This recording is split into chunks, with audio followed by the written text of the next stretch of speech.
김건희 여사를 직접 겨냥한 세계거든요. 그래서 그 성공 여부는 윤 대통령의 수용 여부에 달려 있어요. 윤 대통령 수용 안 하면 사실 말하는 걸로 끝나는 거고 네. 수용하면은 사실 대타협으로 나가는 거죠. 6.29 선언처럼 1987년에 그 노태우 대통령의 후보의 6.29 선언처럼 네. 후보하고 대통령하고 같이 가는 그런 거로 되는데 제가 보기에는 대통령이 수용할 가능성은 좀 적지 않느냐. 여러 가지가 있지만은 그 방법이 너무 좀 재보선 직후에 성급하고 좀 너무 공격적이고 네. 이런 면에서 윤 대통령이 그 기분으로서 네. 심정으로서 이거를 받아주겠느냐. 어디다 대고 이러느냐. 한동훈 대표가 너무 거칠게 한다. 음. 뭐 권성동 의원 같은 경우에 이거 비공개로 그런 의견 전달하고 뭐 하고 그러지 왜 공개적으로 용산을 압박하는 듯한 언동을 하느냐. 네. 뭐 정치력이 좀 부족하다. 초짜 티가 난다. 뭐 여러 비판들을 주고 계시는데 저희라고 왜 그런 생각을 안 해봤겠습니까? 네. 생각만 한 게 아니라 다 실천을 해봤죠. 네. 조용하게 풀 수 있는 노력을 해봤죠. 예. 이제는 그렇게 해도 풀 수 있는 상황이 아니고 그렇게 시도했지만 잘 되지도 않았고. 저는 이 여당 대표가 네. 이런 주장을 함으로써 국민들에게는 마치 보수가 이제 분열해서 서로 틈을 하는 모습으로 비춰지지 않을까 하는 걱정이 있습니다. 네. 자칫 이게 그냥 뭐 당내 갈등이 아니라 보수가 분열하는 상황을 초래할 수도 있는 거 아니냐라는 우려를 지금 얘기를 했습니다. 윤영걸 대표님. 네. 어떻게 보십니까? 저는 뭐 전면전은 아니지만은 결국은 전면전으로 가는 거 아닌가. 지금 어제 얘기한 게 그 한동훈 대표가 여태까지는 기자들의 질문에 대답하는 형식으로 많이 얘기를 했거든요. 그렇죠. 김건희 여사 얘기를 하고 마이크를 또 그 직접 잡은 거는 아닌데 어제는 직접 마이크를 잡고 그 장소가 최고위원회 회의 자리고 더구나 재보선 결과 나온 다음 날 재보선 선거 다음 날 얘기했다는 거에 대해서는 한동훈발 독립선언이다. 아하. 차별화의 시작이다. 그거는 어제 3개 조항을 얘기했는데 내용은 저는 옳은 얘기예요. 네. 하지만은 김건희 여사를 직접 겨냥한 3개거든요. 그래서 그 성공 여부는 윤 대통령의 수용 여부에 달려 있어요. 윤 대통령 수용 안 하면 사실 말하는 걸로 끝나는 거고 네. 수용하면은 사실 대타협으로 나가는 거죠. 6.29 선언처럼 1987년에 그 노태우 대통령의 후보의 6.29 선언처럼 네. 후보하고 대통령하고 같이 가는 그런 거로 되는데 제가 보기에는 대통령이 수용할 가능성은 좀 적지 않느냐. 여러 가지가 있지만은 그 방법이 너무 좀 재보선 직후에 성급하고 좀 너무 공격적이고 네. 이런 면에서 윤 대통령이 그 기분으로서 네. 심정으로서 이거를 받아주겠느냐. 어디다 대고 이러느냐. 저는 이런 반응할 가능성이 상당히 많다 이렇게 보여집니다. 신뢰가 금이 가기 시작한 게 이제 본격화됐다. 그래서 저는 한 예를 들고 싶은 게 당태종의 정관의 치가 있어요. 네. 굉장히 정치를 잘했잖아요. 그때 위징이라는 신하가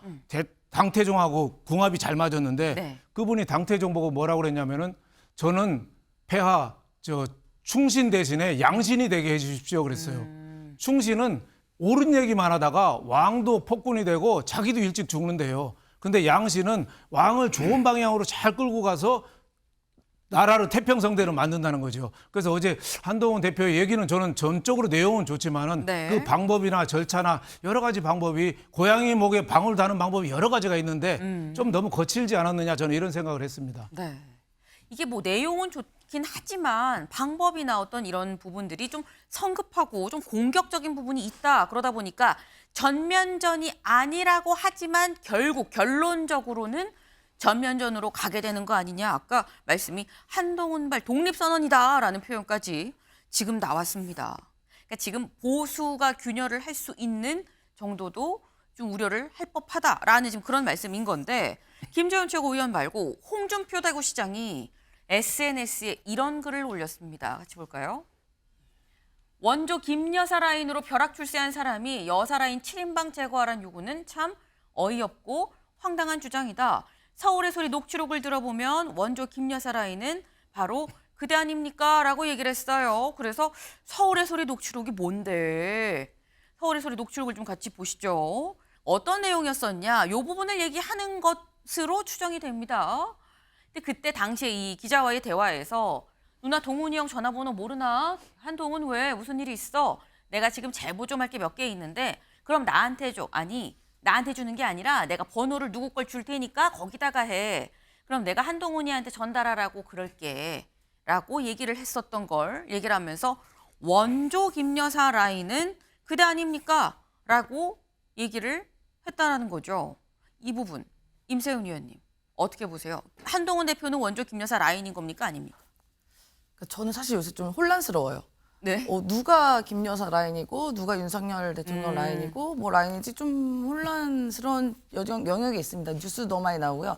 근데 홍준표 대구시장 같은 경우에도요. 지금 명태균 씨가 계속 언급을 하고 있거든요. 그 본인이 사실상 대구시장으로 네. 만들어준 거 아니냐라는 얘기를 했었고 서로 공방이 있었지만 또 홍준표 시장은 거기에 나중에 또 반박을 잘 못합니다.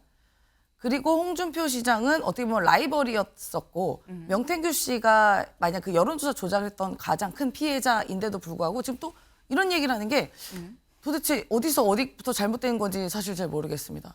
그러니까 이게 보수 아까 분열이라고 얘기한 게 아니라 보수의 분열이 아니라 보수가 지금 어디까지 망가지고 있는지를 저희가 처참히 보고 있는 상황인 것 같습니다. 왜냐하면은 보수는 우리가 그동안 갖고 있던 가치가 네. 예, 전통을 중시하고 이런 세력이 흔들리지 않는 건데 지금 어떻게 보면은 그 김건희 여사라는 선출되지 않은 권력과 혹은 그 이후에 있던 그 뒤에 계신 뭐 명태균 씨나 뭐 김대남 씨 등등의 이런 이야기가 나오는 것이 어떻게 보면 이 국정을 매우 마비시키고 있는 상황을 발생하고 있거든요. 그러니까 홍준표 시장님께서도 이런 정치 영역에서 계속 관여해서 말씀하실 게 아니라 네. 본인에 있는 대구에 있는 시정을 좀 열심히 하셨으면 좋겠다라는 생각이 듭니다. 그리고 SNS에서 계속 이런저런 얘기를 하시는 게 네. 본인의 대권에 결코 도움이 안 될 것 같거든요.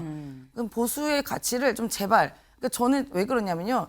저희는 뭐 진보고 민주당이지만 보수가 흔들리면 민주당도 같이 괴멸될 수도 있어요. 좀 상대가 잘해 같이 잘할 수 있거든요. 네. 그러니까 너무 망가지고 있는 상황이 좀 저도 매우 안타깝습니다. 네. 지금 임세훈 의원님은 아니 홍 시장이 지금 뭐 이렇게 얘기를 하는 걸 잘 모르겠다. 그리고 사실 지금 돌아가는 상황 자체가 이게 지금 뭐가 어디가 야군이고 좋고 이런 느낌 자체가 지금 별로 구분이 안 되는 상황 같다. 약간 그런 취지의 말씀을 지금 하셨습니다. 오늘 매일신문에 대구에 지금 기반을 둔 신문이죠. 매일신문에 홍 시장 한 선무당직 그만 혼란 수습하라. 아까 그 SNS 내용인 거죠. 그러니까 지금 그렇게 이 대통령실 비판하고 얘기할 게 아니다라고 김건희 여사 비판할 게 아니다라고 얘기를 했다라는 건데 최 교수님, 최창렬 교수님 어떻게 보십니까? 사실 여기서 선무당짓이라고 얘기를 한다는 건 한동훈 대표가 지금 잘 뭘 모르는 것 같은데 빨리 수습하세요. 이인적 쇄신이 웬 말입니까? 당신이 여사라인인데 이 얘기인 거거든요.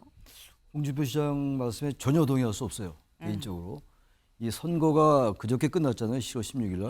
네. 특히 이제 다른 지역보다 부산 금정의 결과를 많이 주목했습니다.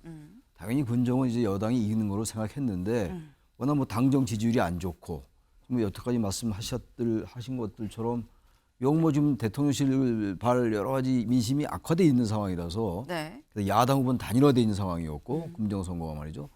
그래서 일각에서는 야당이 이기는 게 아니냐 이런 전망도 있었어요.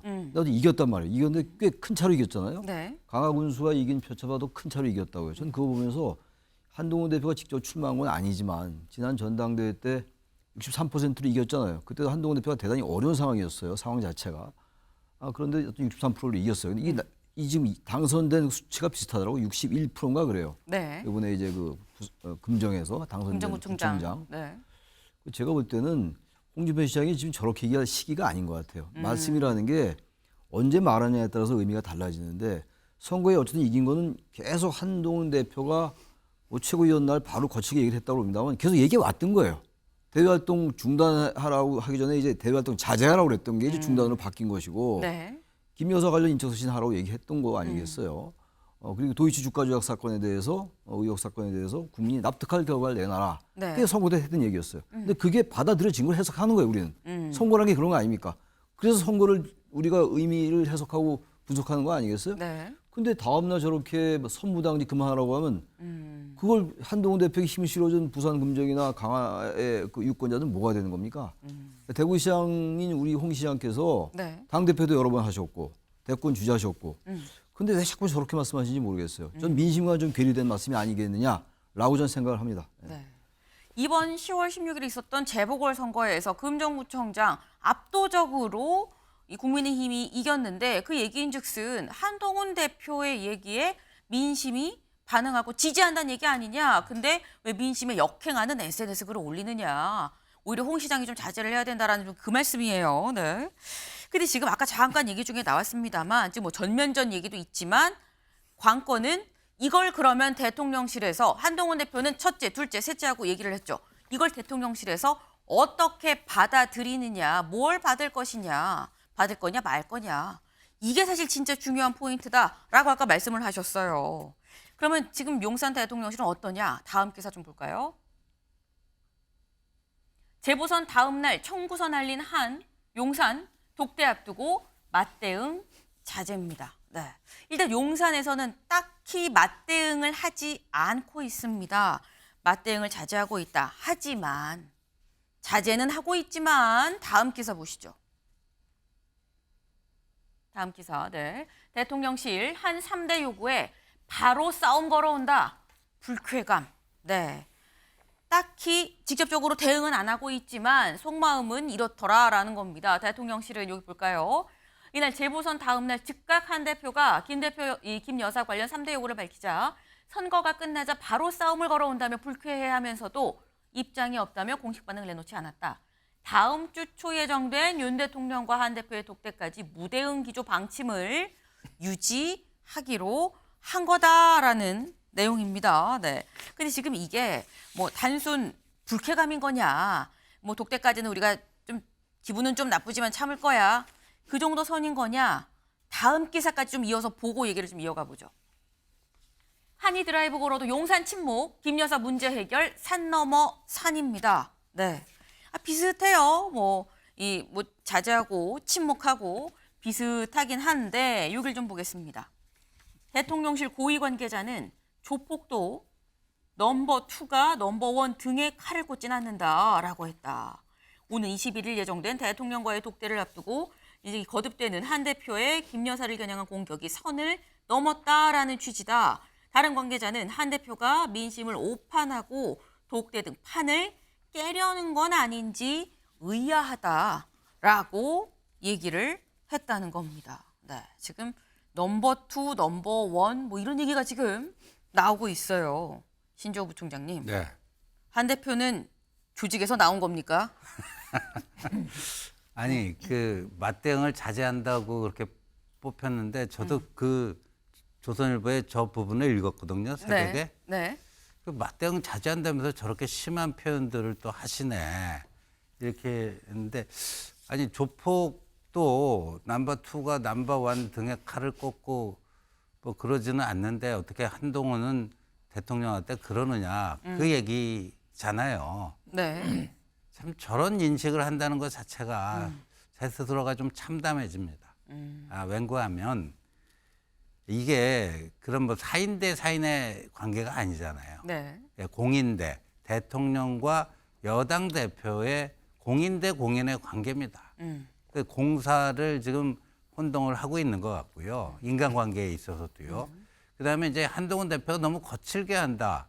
뭐 권성동 의원 같은 경우에 아니 그 비공개로 그런 의견 전달하고 뭐 하고 그러지 왜 공개적으로 용산을 압박하는 듯한 언동을 하느냐. 네. 뭐 정치력이 좀 부족하다. 초짜 티가 난다. 뭐 여러 비판들을 주고 계시는데 저희라고 왜 그런 생각을 안 해봤겠습니까? 네.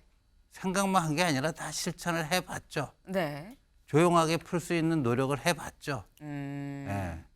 이제는 그렇게 해도 풀 수 있는 상황이 아니고 그렇게 시도했지만 잘 되지도 않았고 그래서 공개적인 문제 제기, 공론화를 통한 해결할 수밖에 없는 상황이다. 이렇게 보고 있는 겁니다. 네. 지금 뭐 조용히 해결할 수 있고 따로 좀 티 안 나게 얘기할 수 있는 건데 그걸 왜 자꾸 공개하느냐라는 어떤 친윤 그리고 대통령실의 이런 얘기에 안 해봤느냐 했는데 안 통하니까 오죽하면 공개적으로 얘기해서 공론화 하는 거 아니겠느냐라고 지금 말씀을 하셨어요. 근데 그러면 신 부총장님, 네. 그럼 지금 공론화를 한다는 거는 독대에서 요 사안을 이슈로 의제로 공식적으로 직접 제안을 하실 예정이신 건가요? 당연한 거죠. 저렇게 이제 공개적으로 입장을 낸 것은요. 네. 그 회동에서도 저 얘기를 하겠다는 것이고요.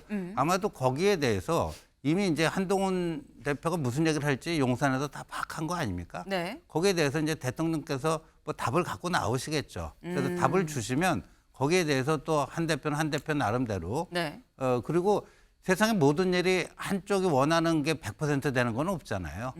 그 속에서 뭔가 의미 있는 결론이 나기를 희망합니다. 그래야 이 성남 민심이 조금 가라앉고 네. 그다음에 저 야당의 그 공세에 대해서도 어느 정도 당내에서 의원들이 그거를 막을 수 있는 그 명분과 논리를 줘야 돼요. 지금처럼 우리 편이니까 지켜달라 이것만 갖고는 이제 안 됩니다. 근데 여기서 대통령실의 얘기는 아니 지금 이거 독대 앞두고 판 깨려는 거 아닌가 의심스러운데 라는 얘기까지도 지금 나오고 있어요. 독대 날짜가 잡힌 건 맞습니까? 21일 얘기도 있긴 하더라고요. 뭐 얘기가 오고 가고 있다고 들었고요. 다음 주 초인 것 같고요. 네. 뭐 한 대표 쪽에서 먼저 뭐 독대 깨거나 할 생각은 전혀 없습니다. 독대를 한 대표 쪽에서 먼저 깰 생각은 전혀 없다. 하지만 보는 사람들 입장에선 뭔가 지금 양쪽 독대가 지금 깨지는 거 아니야. 공격하고 뭐 수위가 세고 뭐 이런 얘기들이 넘버1, 넘버2 얘기가 지금 나오고 있는 그런 상황입니다. 주말 동안 뭔가 확실한 뭐 독대를 제대로 하려면 뭐 언제 어디서 어떻게 만날 것인지 얘기가 오가야 될 텐데 요 얘기가 잘 진전이 될 수 있을지 좀 지켜봐야 될 것 같네요.